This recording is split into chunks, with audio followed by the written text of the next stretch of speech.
สบายดีมาพบกันอีกในวิดีโอนี้คือวิดีโอนี้จะมาแบ่งปันเกี่ยวกับการสร้างอีเมล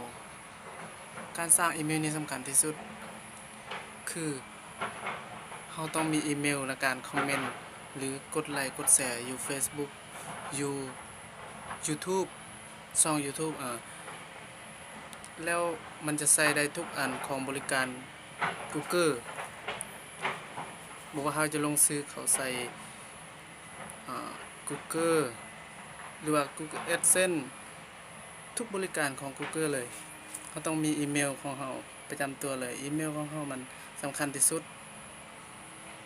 ใครก็อยากมีนั่นบอกวันนี้เราจะมาสร้าง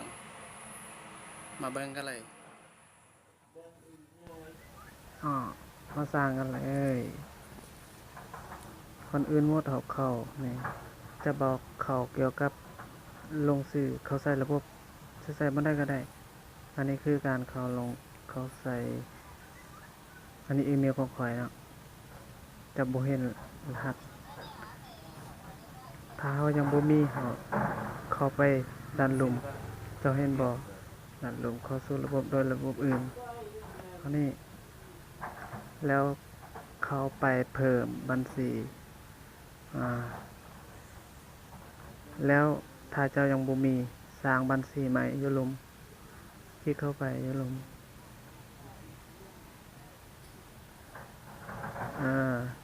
สร้างบัญชี Google ของคุณเขาจะบอกว่ามีชื่อนามสกุลเราจะใส่ไปแล้วอันนี้ค่อยเฮ็ดตัวอย่างให้พิธีตั้งที่สมบูรณ์แบบทองแอร์จะใส่ทองก็ได้นามสกุล F S อันนี้เฮ็ดตัวอย่างบ่ได้เป็นความจริงอันนี้เขาแสดงอีเมลของข้อยเลย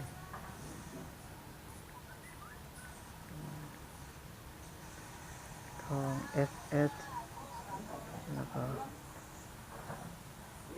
แท้จริงมันจะตามด้วย gmail.com แต่เขาเฮ็ดแล้วเราใส่รหัสเลยใส่รหัสใส่ยังก็ได้จะใส่87654321นี่ก็ได้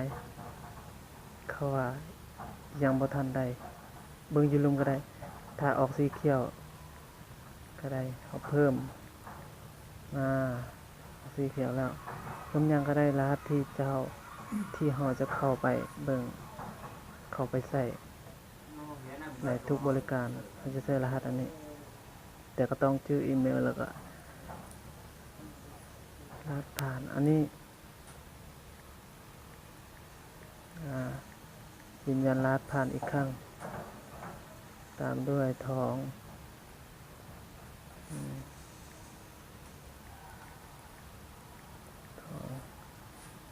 ถัดไปอันนี้วันเกิดอันนี้เกิดวันที่ยังสามารถคลิกใส่ถัดไปเป็นเดือนอันนี้เป็นเดือนเกิดเดือนยังเอาเดือนใส่ถัดไปจะเป็นปีเกิดปียังปี2018บอกใส่เบิ่ง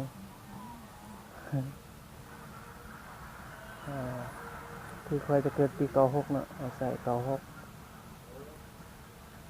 เลือกเพศชายหรือเพศหญิงอื่นๆกระเทยบ่เอาใส่ตามใจเพศชายเนาะ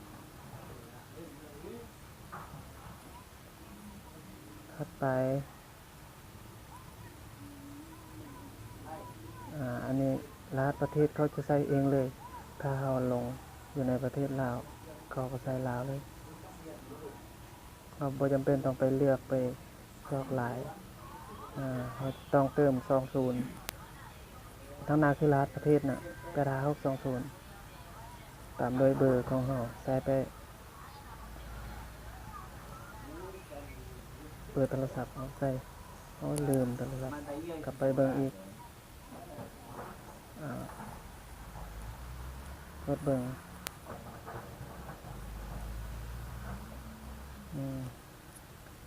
ใส่หัวใจเอาราคาใส่เนาะอันนี้คือตัวอย่างการใส่แต่ค่อยก็มีแล้วอีเมลของค่อยได้แล้วใส่กันเลย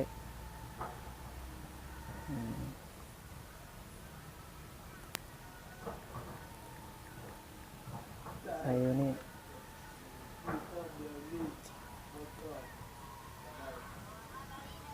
อันลุ่มคืออีเมลถ้ามีอีเมลแล้วเราจะยืนยันเราใส่อีเมลอันที่2อันทำอิฐเราก็ได้เพื่อปกป้องอีเมลถ้าบ่มีบ่ใส่ก็ได้เราเลื่อนลงไปที่ทำต่อมันจะแสดงอันนี้เป็นความเป็นส่วนตัวและข้อกำหนดหรือกฎของบริการของเขาบริการของอีเมลเนาะเขาจะอ่านก็อ่านบ่อ่านก็เลื่อนลง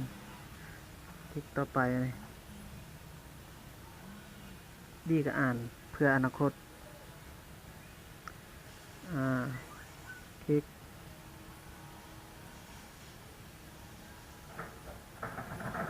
ต้องรอทาหน่อยนึงสัญญาณซ่าหน่อยนึงนี่มันจะแสดงนี่ยินดีต้อนรับสู่อีเมลใหม่อันนี้คืออีเมลเขาตั้งเดี๋ยวนี้เลยคลิกไปอันนี้ก็เตือนว่าต้องบันทึกข้อมูลเข้าสู่ระบบใช่ไหมถ้าบ่จดจำคลิกไปตามเขาเลือกเองกดทำต่อได้แล้วอันนี้เขาจะแชร์รูปจะแชร์วิดีโอแชร์ข้อความหรือลิงก์อื่นๆเราสามารถแชร์ได้ที่นี่อยู่ Google นี่เที่ยวได้ลงซื้อเขาใส่แล้วอันนี้คืออีเมลของเขาเนาะอีเมลของเขาจะใส่สำเร็จแล้วอย่าลืมเอาอีเมลหรือเอารหัสผ่านนั้นไปใส่ถ้าจะตั้งอย่าลืมบ่ต้องลืมรหัสของตัวเองหรืออีเมลของตัวเองเขาจะใส่บริการของ Google ทุกอันเขาจะเอาแต่อันเดียวเขาไปใส่ลงเขาซื้อเขาใส่หรือจะตั้งช่อง YouTube ก็เอาอันนี้ใส่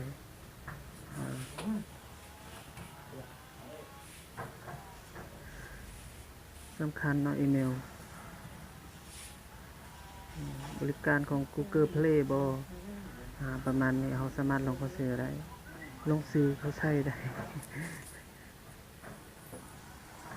อันนี้คือค่อยได้ลงซื้อเขาใช้แล้วนี่ต้องแอดแชร์ YouTube นี่มันซื้ออยู่ช่อง YouTube เลยลงซื้อเขาใช้แล้วจบคลิปเนี่ย